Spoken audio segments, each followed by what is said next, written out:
Shalom, saya Ferdiana Vika, kelas A1, Prodi Manajemen Fakultas Ekonomi Universitas Pencabakti.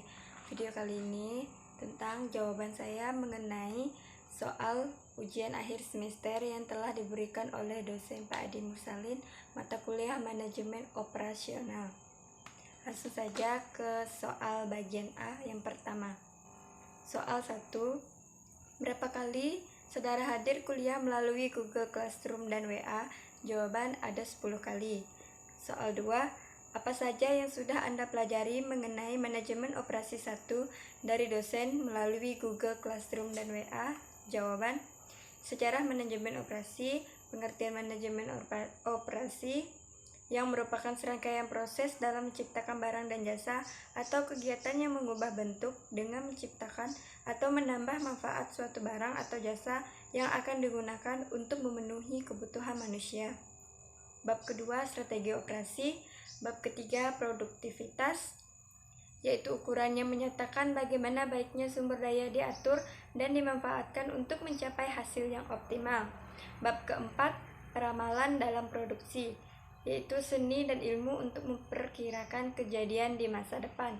Bab kelima, kapasitas produksi, yang merupakan suatu tingkat yang menyatakan batas kemampuan penerimaan, penyimpanan, atau keluaran dari suatu unit.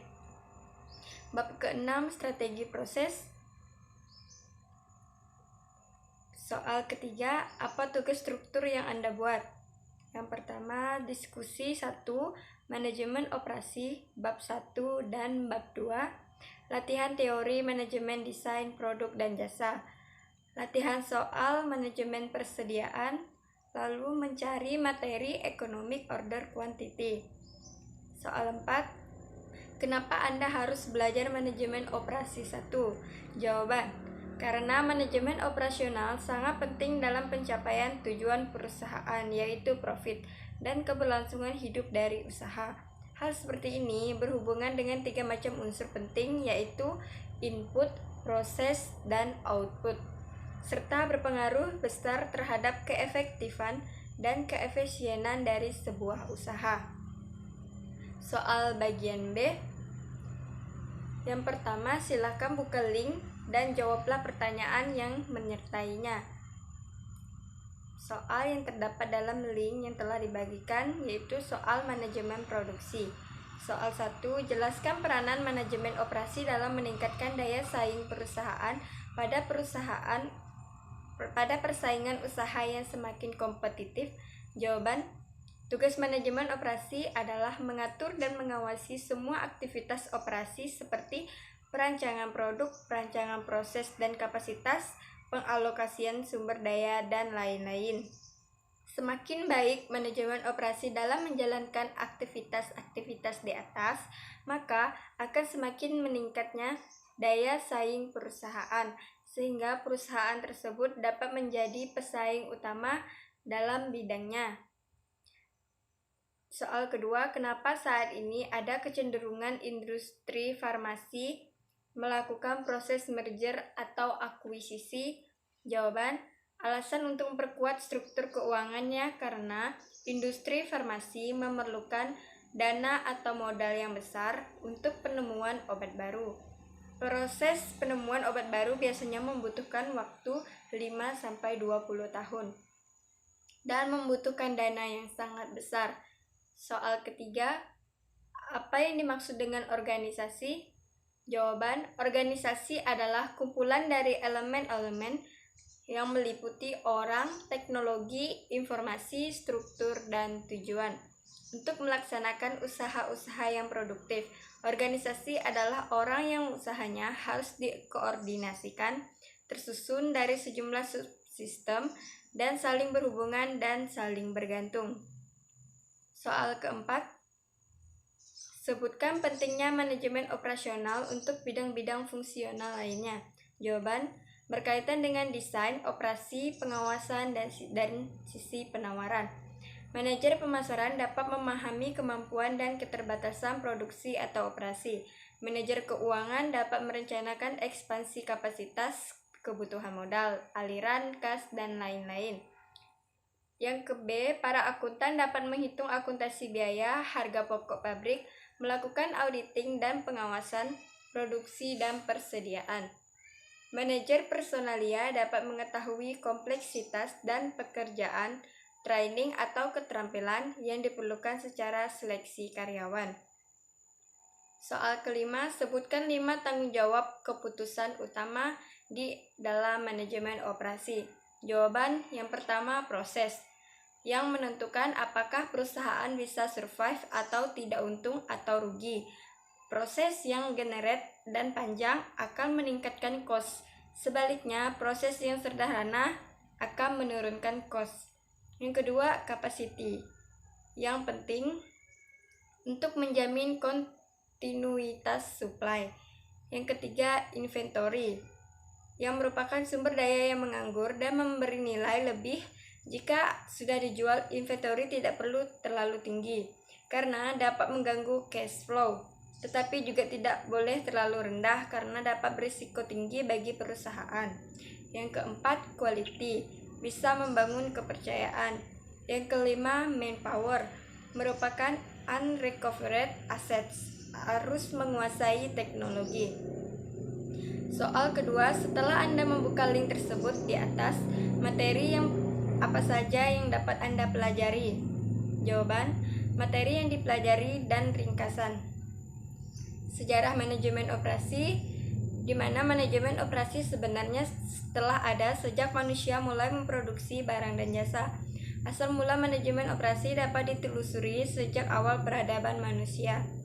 Pengertian manajemen operasi disimpulkan bahwa manajemen produksi dan operasi merupakan serangkaian proses dalam menciptakan barang dan jasa atau kegiatan yang mengubah bentuk dengan menciptakan atau menambah manfaat suatu barang dan jasa yang akan digunakan untuk memenuhi kebutuhan manusia.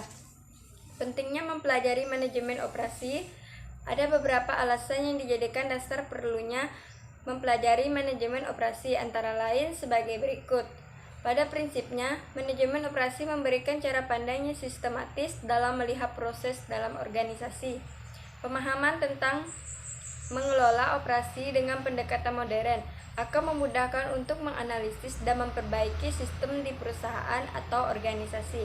Konsep dan tools dalam manajemen operasi pada dasarnya dapat dan banyak diterapkan pada fungsi manajemen yang lain.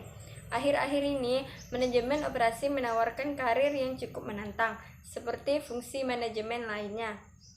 Dalam pendidikan bisnis, peran manajemen operasi dapat dijadikan dua hal, yaitu manajemen operasi menjadi pilar wajib diajarkan oleh kepada mahasiswa. Para recruiters mencari lulusan perguruan tinggi yang sudah memiliki cukup pengetahuan manajemen operasi. Bab kedua, strategi operasi. Pengertian strategi operasi bisa disimpulkan jika pengertiannya memiliki beberapa indikator yang mampu membentuk strategi operasional. Perencanaan strategi operasional yang khas dikelompokkan menjadi perencanaan produksi, keuangan fasilitas, pemasaran, sumber daya manusia.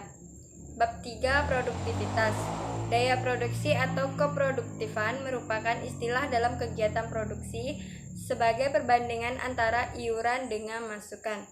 Menurut Herjanto, produktivitas merupakan suatu ukuran yang menyatakan bagaimana baiknya sumber daya diatur dan dimanfaatkan untuk mencapai hasil yang optimal. Bab keempat, peramalan dalam produksi. Peramalan dalam produksi adalah seni dan ilmu untuk memperkirakan kejadian di masa depan. Hal ini dapat dilakukan dengan melibatkan pengambilan data masa lalu dan menempatkannya ke masa yang akan datang. Dengan suatu bentuk model matematis, peramalan merupakan aktivitas fungsi bisnis yang memperkirakan penjualan dan penggunaan produk sehingga produk-produk itu dapat dibuat dalam kualitas yang tepat. Bab kelima, kapasitas produksi, yang merupakan tingkat yang menyatakan batas kemampuan penerimaan, penyimpanan, atau keluaran dari suatu unit. Bab keenam, strategi proses atau transformasi, sebuah pendekatan organisasi untuk mengubah sumber daya menjadi barang dan jasa. Tujuan strategi proses adalah menemukan suatu cara memproduksi barang dan jasa yang memenuhi persyaratan dari pelanggan dan spesifikasi produk yang ada dalam batasan biaya, dan batasan manajerial lainnya. Bab ke-7, manajemen persediaan. Pengertian manajemen persediaan merupakan salah satu bagian dari perusahaan yang berfungsi menjaga dan mengatur persediaan yang dimiliki perusahaan.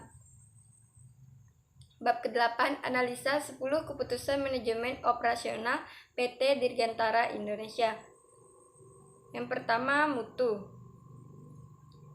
Perancangan proses dan kapasitas, pemilihan lokasi, perancangan tata letak, sumber daya manusia dan rancangan kerja, manajemen rantai pasok, persediaan, penjadwal, dan pemeliharaan. Soal ketiga, ada berapa jumlah video yang terdapat dalam link tersebut? Jawaban, video pada materi sejarah, manajemen operasi, dan pengertian dan pentingnya mempelajari manajemen operasi terdapat 9 video. Video strategi proses 13 video, 10 video untuk materi produktivitas, 11 video untuk materi perlamalan dalam produksi, 6 video untuk materi kapasitas produksi, 2 video untuk materi strategi proses, 13 video untuk materi manajemen persediaan, 13 video untuk materi manajemen persediaan, 11 video untuk materi analisa 10 keputusan manajemen operasi PT Dirgantara Indonesia. Jadi jumlah keseluruhan video yang terdapat dalam link tersebut berjumlah 75 video. Soal keempat, jelaskan apa yang dimaksud dengan manajemen persediaan. Kenapa manajemen persediaan begitu penting bagi perusahaan? Jawaban, manajemen persediaan berfungsi untuk mengatur setiap persediaan yang ada di dalam perusahaan, mulai dari bagaimana cara memperoleh persediaan tersebut, cara menyimpan, hingga bagaimana persediaan tersebut dimanfaatkan ataupun dikeluarkan. Persediaan dalam sebuah perusahaan amat penting untuk mencari keseimbangan antara investasi persediaan, produksi, dan pemenuhan kebutuhan konsumen. Penjualan pun akan menurun apabila barang atau persediaan yang dibutuhkan tidak sesuai dengan spesifikasi, mutu, dan jumlah yang diminta oleh pelanggan. Soal kelima, apa yang dimaksud dengan just in time? Apa manfaat just in time bagi Anda sebagai mahasiswa dan bagi perusahaan? Jawaban, JIT adalah sistem produksi untuk mengurangi biaya, pengerjaan yang efisien, serta memperoleh kualitas yang diinginkan oleh perusahaan. Sistem ini dibuat untuk meminimalisir pemborosan karena overproduction, access inventory, waiting, atau menunggu proses produksi yang lama. Bagi perusahaan, tujuan utama JIT adalah untuk meningkatkan laba dan posisi persaingan perusahaan yang dicapai melalui usaha pengendalian biaya, peningkatan kualitas, serta perbaikan kinerja, produktivitas, sistem produksi atau operasi, dengan cara menghilangkan semua kegiatan yang tidak menambah nilai bagi suatu produk. Karena JIT merupakan suatu filosofi manajemen operasi yang berusaha untuk menghilangkan pemborosan pada semua aspek dari kegiatan-kegiatan produksi perusahaan. Bagi mahasiswa, mengurangi ongkos produksi dan meningkatkan produktivitas total industri secara keseluruhan dengan cara menghilangkan pemborosan secara terus-menerus. Soal keenam, sebutkan dan jelaskan metode peramalan yang dapat digunakan oleh perusahaan. Mengapa peramalan perlu dipelajari oleh mahasiswa yang mengambil mata kuliah manajemen operasi? Jawaban, metode peramalan kualitatif atau forecast berdasarkan pendapat digunakan untuk menyusun penjualan maupun forecast kondisi bisnis pada umumnya. Pendapat yang dipakai sebagai dasar melakukan forecast adalah pendapat salesman, pendapat sales manager, pendapat para ahli survei konsumen. Yang kedua, model kuantitatif atau statistik. Peramalan menghendaki perpaduan antara analisis ilmiah kuantitatif dengan menggunakan statistik sebagai alat primer dalam membuat peramalan. Berikut metode peramalan dengan menggunakan pendekatan statistik: tren bebas, tren setengah rata-rata, dan tren matematis. Metode momen. metode Lasker, metode regresi. Model khusus. Model khusus ini adalah cara khusus untuk meramalkan penjualan dengan menggunakan analisis market share, analisis produk lain, dan analisis penggunaan akhir. Metode kuantitatif atau statistik dalam realita penggunaan secara keseluruhan masih kurang dapat dipercaya hasilnya, sebab banyak hal yang tidak dapat diukur secara kuantitatif seperti perkembangan politik, struktur masyarakat, dan perubahan secara konsumen. Mahasiswa diharapkan mampu mengaplikasikan metode yang tepat untuk meramalkan kondisi bisnis ke depan sebagai bahan perencanaan dan pengambilan keputusan. Soal ketujuh, bagaimana cara Anda meningkatkan produktivitas tenaga kerja karyawan di perusahaan yang Anda pimpin? Jawaban, menciptakan lingkungan kerja yang nyaman dan memberikan fasilitas kerja yang baik bagi seluruh karyawan yang ada di perusahaan. Memberikan program pelatihan kepada karyawan, karena pelatihan atau training akan berpengaruh besar pada kinerja karyawan. Cara meningkatkan produktivitas karyawan melalui program pelatihan sangat penting bagi setiap karyawan di perusahaan agar dapat bekerja secara profesional, terutama bagi karyawan baru. Melakukan pengawasan dan evaluasi terhadap kinerja karyawan di perusahaan. Cara meningkatkan produktivitas karyawan dengan pengawasan terdiri dari pengawasan atasan secara langsung dan sistem pengendalian manajemen. Soal 8. Apa yang dimaksud dengan kapasitas produksi? Dan cari artikel mengenai kapasitas produksi dan jelaskan artikel tersebut.